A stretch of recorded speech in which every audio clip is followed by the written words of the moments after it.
Witajcie, pozdrawiam Was serdecznie z tarasu widokowego w Starym Ratuszu w Brnie. Do Brna przyjechałem na weekend, żeby zwiedzić to miasto. Mam okazję być tutaj turystycznie pierwszy raz, aczkolwiek wielokrotnie przejeżdżałem koło Brna, ponieważ znajduje się tutaj autostrada, która przecina Czechy i można nią dojechać na przykład do Pragi. Nie wiem, czy słychać, ale za mną na dole słychać muzykę. W tej chwili w Brnie odbywają się festiwale, m.in. festiwal muzyczny, w którym będę uczestniczył, również festiwal Planet. Także miasto jest pod kątem kulturalnym dosyć fajne, bo naprawdę dużo się tu dzieje. Za mną w tle możecie zobaczyć miejscową katedrę apostoła Piotra i Pawła, do której z pewnością również zajrzę. A jakie inne atrakcje jeszcze zobaczę, będziecie mieć okazję zobaczyć na filmie.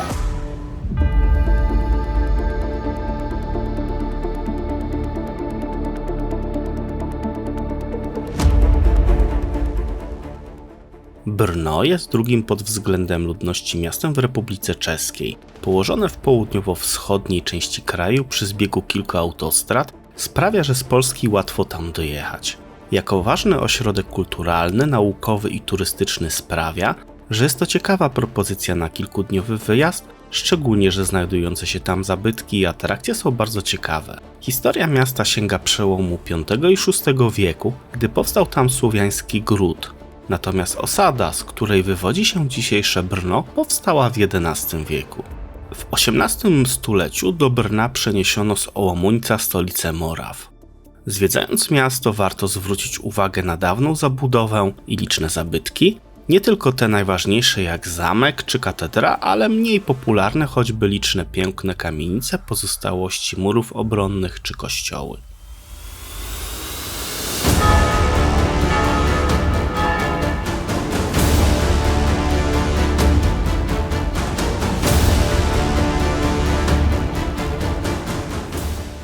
Náměstí Swobody to główny miejski plac i jednocześnie jeden z dwóch brneńskich rynków. Otaczają go piękne kamienice, z których najważniejsza to renesansowy dum Panu z Lipe z końca XVI wieku. Spacerując po placu warto zwrócić uwagę również na barokowy słup morowy z XVII wieku i czarny zegar astronomiczny w kształcie pocisku upamiętniający odparcie Szwedów również w XVII wieku.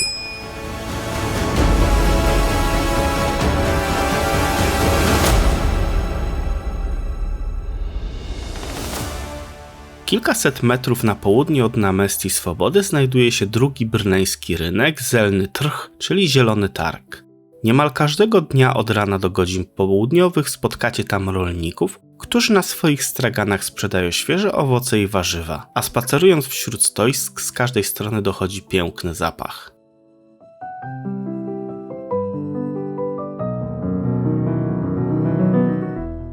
Poza targiem warto zwrócić uwagę na stojącą w centralnym punkcie placu barokową fontannę z końca XVII wieku, a pod rynkiem i okolicznymi kamienicami zwiedzić można średniowieczne piwnice.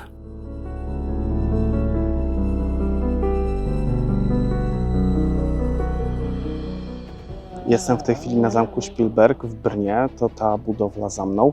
Zaraz udam się na zwiedzanie. Podobno zamek ma fantastyczną wystawę, gdzieś wyczytałem, że nawet mrożącą krew w żyłach. Sama warownia powstała w XIII wieku i służyła nie tylko władcom, ale również działała jako więzienie i to dosyć ciężkie więzienie, nie tylko dla zabójców. Natomiast jeśli nie zdecydowalibyście się na wstęp do zamku, to przynajmniej warto wejść na wzgórze zamkowe i zobaczyć go z zewnątrz, a przy okazji z góry rozpościera się fantastyczny widok na miasto, na Stare Miasto, na Brno, więc można sobie podziwiać ładne widoki.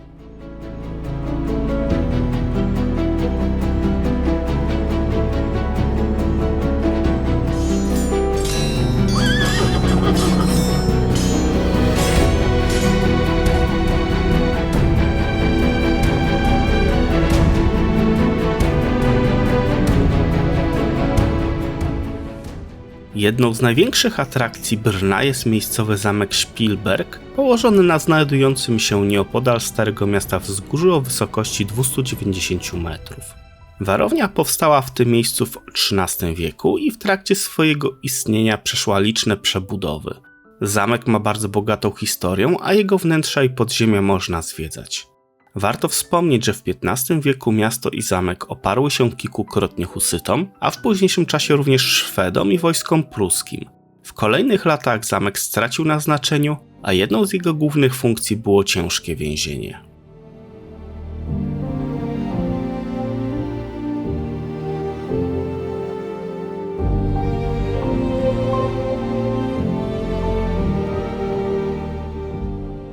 Dla zwiedzających udostępnione są zamkowe podziemia, które w mojej ocenie są jednym z najciekawszych fragmentów zamku.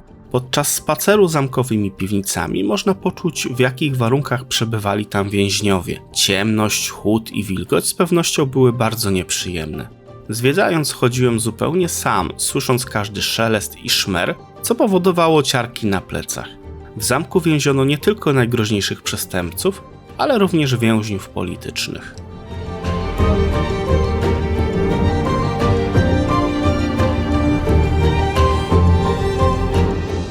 Oprócz kazamat zwiedzający mogą odwiedzić również m.in. zamkową aptekę i kaplicę czy muzeum, gdzie pokazane są artefakty związane z historią tego miejsca.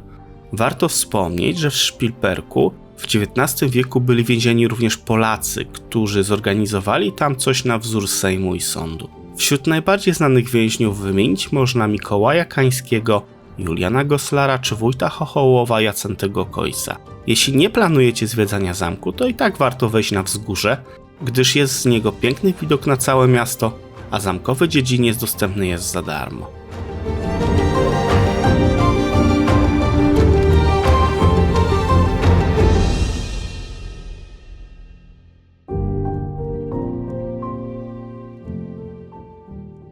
Zwiedziłem już dzisiaj większość atrakcji w Brnie. I tych darmowych, i tych płatnych. W tej chwili spaceruję sobie po parku, który otacza zamek. Stąd też jestem troszeczkę zasapany. Aktualnie idę delikatnie pod górkę, ale też chodzę dzisiaj od bardzo wcześnie rana. No i troszeczkę się już też zmęczyłem. W Brnie jest co oglądać zdecydowanie. Ja się dziwię sobie, że dotychczas mijałem to miasto i nie zdecydowałem się zatrzymać. Jest naprawdę Stare Miasto piękne. Jest mnóstwo, po pierwsze, architektury sakralnej. Dużo jest pięknych kamienic. I to kamienic naprawdę odnowionych, bardzo ładnych. Jest kilka punktów widokowych na miasto. Właśnie między innymi wzgórze zamkowe, wieża katedry, wieża dawnego ratusza. Więc jest co podziwiać. Nie trzeba mieć drona, żeby zobaczyć miasto z góry. W tej chwili wybieram się do takich podziemnych zbiorników wodnych. To jest również jedna z wielu bardzo ciekawych atrakcji. Widziałem zdjęcia, są po prostu obłędne. Mam nadzieję, że też mi się takie uda zrobić lub podobne. Zobaczycie później ujęcia na filmie i zdjęcia. To może się uda, że właśnie będą takie, jakie są piękne w sieci. Jedną z najbardziej spektakularnych atrakcji Brna są zabytkowe podziemne zbiorniki wodne Żluty Kopec. Schodząc pod ziemię przenosimy się wprost do innego świata. Odpowiednie oświetlenie i konstrukcja pozwala na tworzenie niesamowitych fotografii pełnych symetrii. Turystom udostępniono wszystkie 3 podziemne zbiorniki, z których każdy jest inny. Najmłodszy z nich powstał w 1917 roku, a najstarszy ma 150 lat. Działały aż do 1997 roku.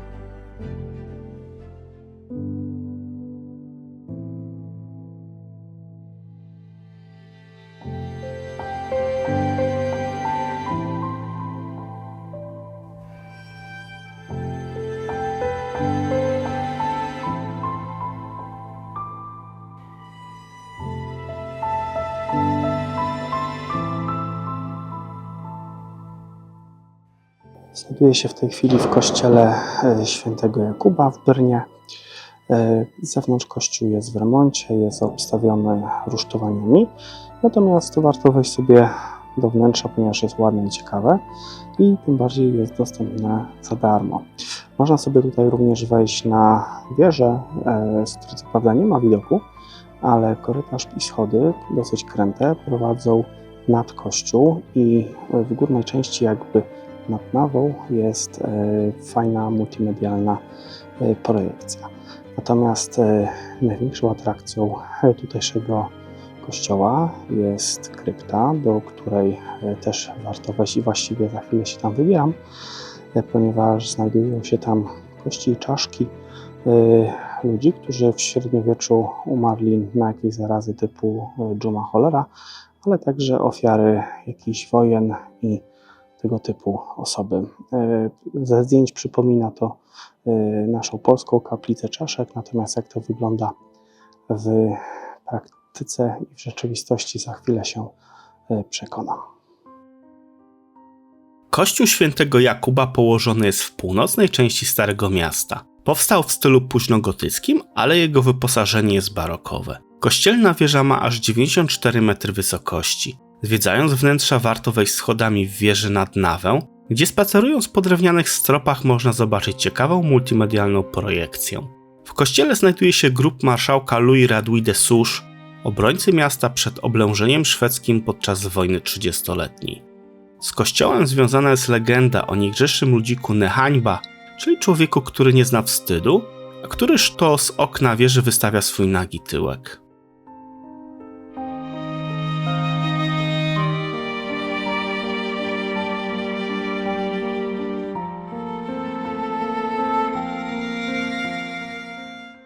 Pod kościołem świętego Jakuba mieści się odkryte w 2001 roku ossuarium, który jest drugim co do wielkości w Europie. Szacuje się, że pochowano w nim ponad 50 000 osób. Znajdują się tam szczątki ofiar m.in. średniowiecznych epidemii dżumy i cholery, a także wojny 30-letniej.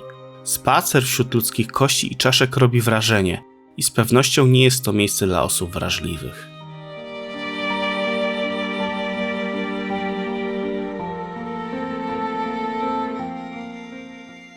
Nieopodal Zielonego Targu znajduje się klasztor kapucynów i kościół Znalezienia Krzyża Świętego.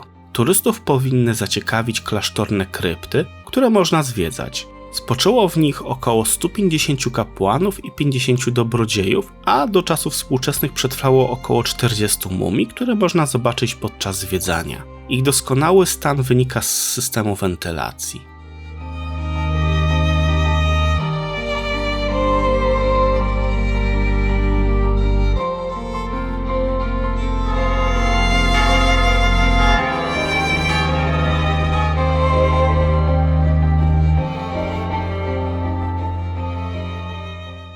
Katedra świętych apostołów Piotra i Pawła powstała w miejscu dawnego zamku w XII wieku w stylu romańskim, a później przebudowano ją na gotyk. Zwiedzając ją, warto wejść na katedralne wieże.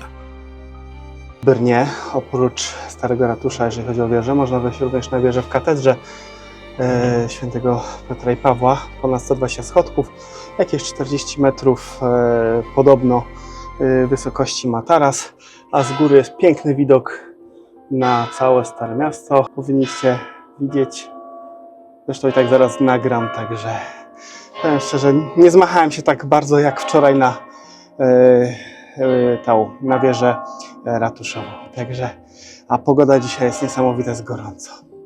Obecny wygląd świątyni to efekt jej przebudowy na przełomie XIX i XX wieku, a sylwetka katedry znajduje się na monecie o nominale 10 koron.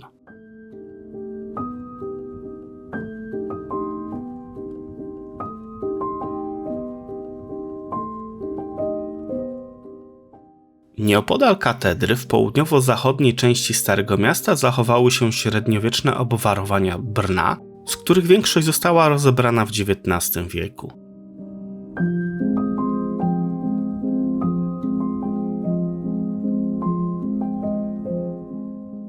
Można się tam również przespacerować po niewielkim parku Denisowy Sady, w którym znajduje się charakterystyczny monument. Pomiędzy Namestii Swobody i Zelny Trh mieści się dawny brneński ratusz. Przed wejściem do ratusza warto zwrócić uwagę na przekrzywioną wieżyczkę w portalu. Legenda mówi, że autor zrobił to celowo, gdyż nie otrzymał pełnej płatności za swoją pracę. W przejściu pod ratuszową wieżą zobaczyć można brneńskiego smoka, a związana z nim legenda zbliżona jest do naszej o smoku wawelskim. Ten brneński mieszkał w rzece Srfatce i aby się go pozbyć podrzucono mu barana z wapnem lub siarką, a on go pożarł, wypił za dużo wody i w ten sposób się go pozbyto. Najważniejszym elementem jest 63-metrowa wieża, na której mieści się taras widokowy dostępny dla turystów.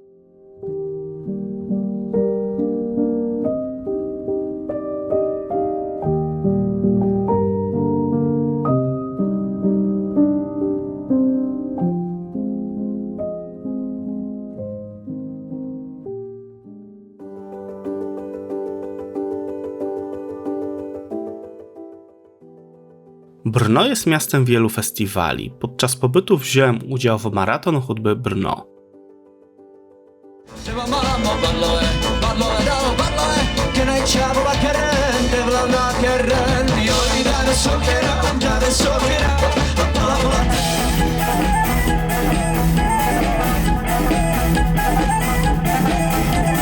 Najdi tu víčku, jinak jsem ztracený. Si ty mám pokoru, aspoň na chvíli nevylej z řady. Ztratím se trávy, ztratím se na nás. W wielu miejscach w centrum miasta rozbrzmiewała ciekawa muzyka, a część występów dostępna była całkowicie za darmo. Muzyka, którą wykonywali artyści, była fenomenalna, a oprócz kilku występów na Starym Mieście miałem okazję posłuchać ciekawego występu grupy Circus Brothers, którzy porwali tłum na zamku i sprawili widzom niezłą zabawę. Kdyby viděla tě státí, jak se klátíš jako na vlnách ze sudu osudu záti. Bumbaš, Co vám budu povídat, koho z vás to vlastně zajímá?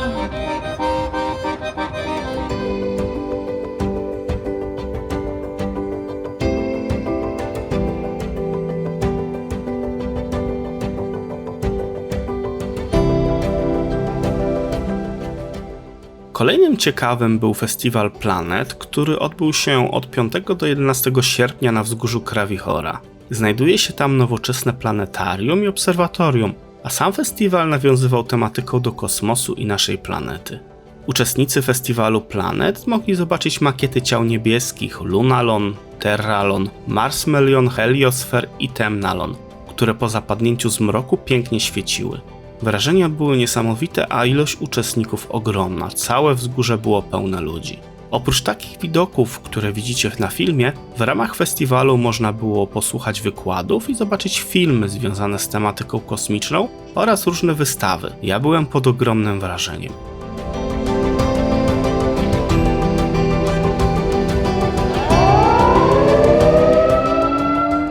Jedną z nietypowych atrakcji na mapie Brna jest schron przeciwatomowy 10Z. W czasie II wojny światowej Niemcy zbudowali tam bunkier, który w czasach powojennych został przekształcony w schron przeciwatomowy dla wysoko postawionych ludzi i polityków z Brna i okolicy.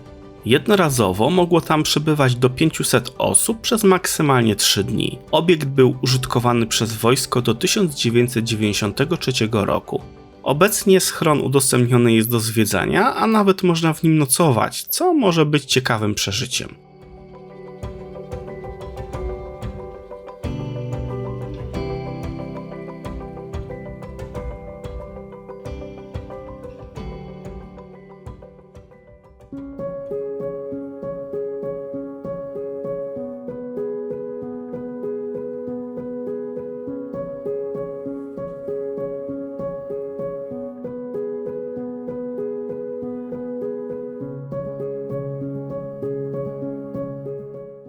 Na mapie Brna zobaczyć można wiele kościołów, z których sporo jest bardzo ciekawych. Zaliczyć do nich można kościół świętego Tomasza, który położony jest w północnej części Starego Miasta.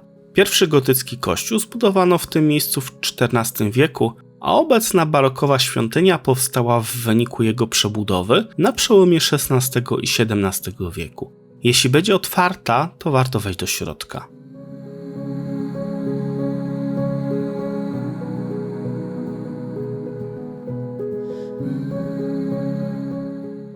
Czasami zwiedzając różne miejsca natrafiamy na prawdziwe perełki. W Brnie do takich zaliczyć można kościół świętych Jana Chrzciciela i Jana Ewangelisty z kaplicą loretańską. Pierwszą gotycką świątynię zbudowali tam minoryci w XIII wieku, a w XVIII wieku kościół został przebudowany na styl barokowy. Najciekawszym elementem jest kaplica loretańska z początku XVIII wieku, która jest niczym innym jak niewielką świątynią w kościele. Powstała na wzór świętego domu z Loreto.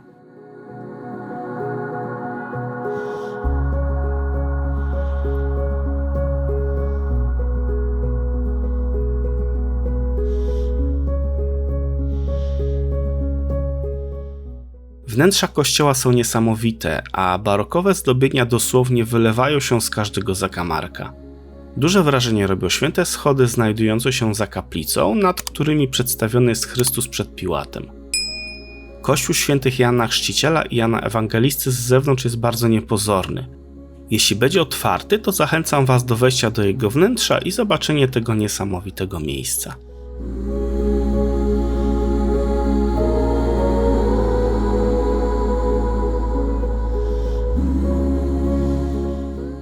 Kościół świętego Michała jest ostatnim sakralnym obiektem na mapie Brna, które chciałbym Wam pokazać. Znajdziecie go w zachodniej części Starego Miasta. Ta barokowa świątynia powstała w XVII wieku w miejscu wcześniejszej gotyckiej budowli, zniszczonej w trakcie szwedzkiego oblężenia w trakcie wojny 30-letniej.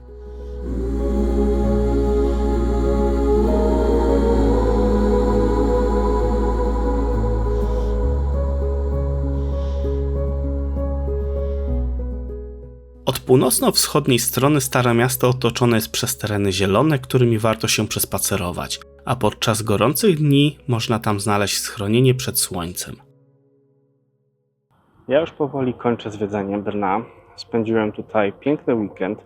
Największe wrażenie zrobiły na mnie zbiorniki wodne. One mają ponad 100 lat, są ich 3. Najstarszy z nich ma aż 150 lat. Pierwszy raz takie coś miałem okazję zobaczyć. Wiem, że w Polsce też takie atrakcje są, ale tutaj robią naprawdę ogromne wrażenie. Natomiast jeśli preferujecie inne rzeczy, no to jak najbardziej Stare Miasto jest przepiękne, jest pełno świątyń, tak jak wspomniałem w jednej z wcześniejszych wypowiedzi. Oczywiście największe wrażenie robi tutaj katedra, ale też kościół świętego Jakuba, a dokładnie krypty pod nim, te z kośćmi i czaszkami. Oczywiście jest też dużo pięknych kamienic, rynek, czyli na Mestii Swobody, jest też plac, który mieliście okazję zobaczyć, ten, na którym można kupić owoce i warzywa, czyli ten tak zwany Zielony Targ. Jest również front przeciwatomowy, ale tam nie dotarłem, mam nadzieję, że jeszcze kiedyś tu wrócę i nadrobię miejsca, których nie udało mi się zobaczyć. Od siebie tylko chciałem jeszcze dodać, że miasto jest naprawdę fenomenalne i chciałbym Was serdecznie tutaj zaprosić. Jeśli kiedyś będziecie przejeżdżać autostradą koło Brna, to koniecznie się tutaj zatrzymajcie, choćby na krótki spacer. A jeśli będziecie rozważali jakiś pomysł, będziecie szukali inspiracji na jakiś, nie wiem, city break lub właśnie weekendowy wypad, to Brno jest idealnym właśnie miastem na taki wyjazd.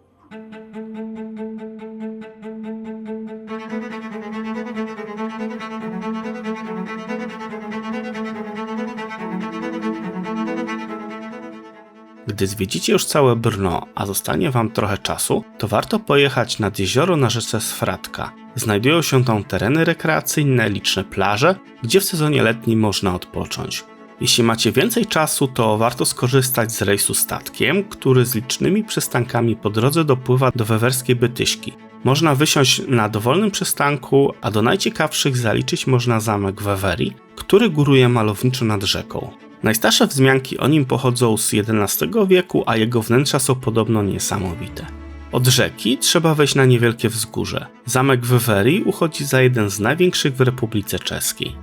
W Brnie spędziłem cały weekend zwiedzając bardzo intensywnie. Miasto jest bardzo ciekawe i pełne niesamowitych miejsc. Jeśli będziecie kiedyś przejeżdżać obok autostradą, to koniecznie się tam zatrzymajcie chociażby na krótki spacer, ale pomyślcie również o Brnie w kategorii dłuższego wyjazdu. Brno odwiedziłem na zaproszenie Centrum Informacji Turystycznej Miasta Brna.